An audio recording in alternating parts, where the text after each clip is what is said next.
June 23 of 1933. A boy named Michelangelo was born in Biella, Italy. Perhaps one could have already known that exceptional artistic ventures were in the fore. The boy would become one of the most important artists of his generation, a pioneer and leading figure in Arte Povera, rooted in conceptual art, but also figuration and painting. From traditional self-portraiture to smashing mirrors, welcome to the exceptional story of Michelangelo Pistoletto.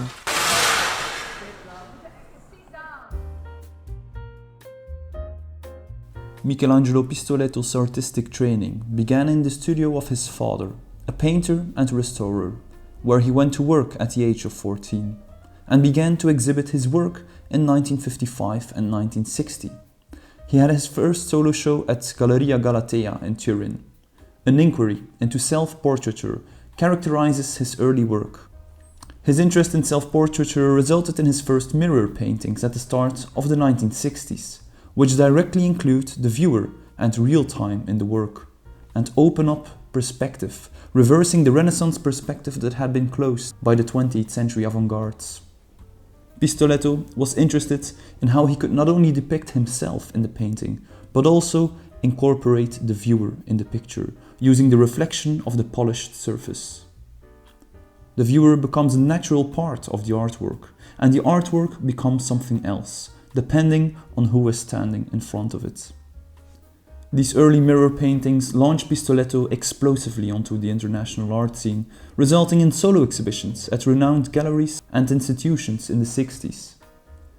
The mirror paintings are the true foundation of his subsequent artistic output and theoretical thought, and is still up to this very day one of the best known parts of his very versatile artistic practice.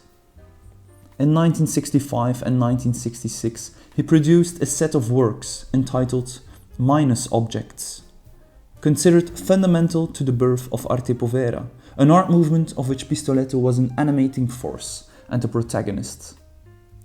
In 1967, he began to work outside traditional exhibition spaces, with the first instances of the creative collaboration he developed over the following decades by bringing together artists from different disciplines and diverse sectors of society.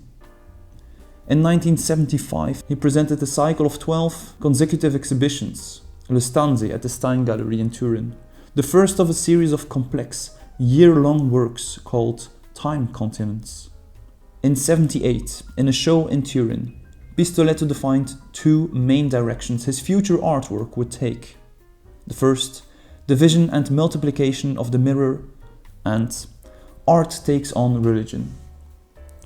From 85 to 89, he created a series of dark volumes called Art of Squalor, followed in 1994. He began project art, with which Pistoletto, by means of a program manifesto, public meetings, displays and exhibitions that involved artists of different disciplines and representatives of broad sectors of society, placed art at the center of socially responsible change.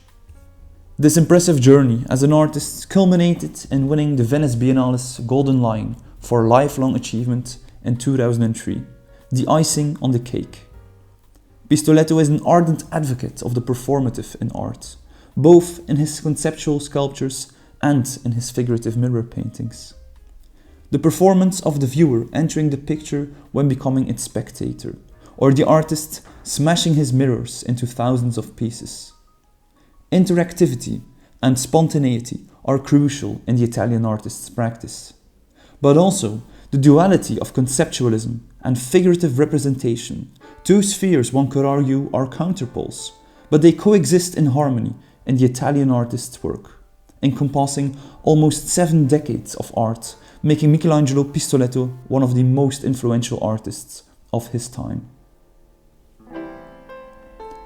Thank you so much for tuning in today, and a special thanks to our CAI Patreons for helping me decide to make this video. Feel free to watch the story of Georg Baslitz next. Support us on Patreon and please consider subscribing to stay posted for more contemporary art. Bye.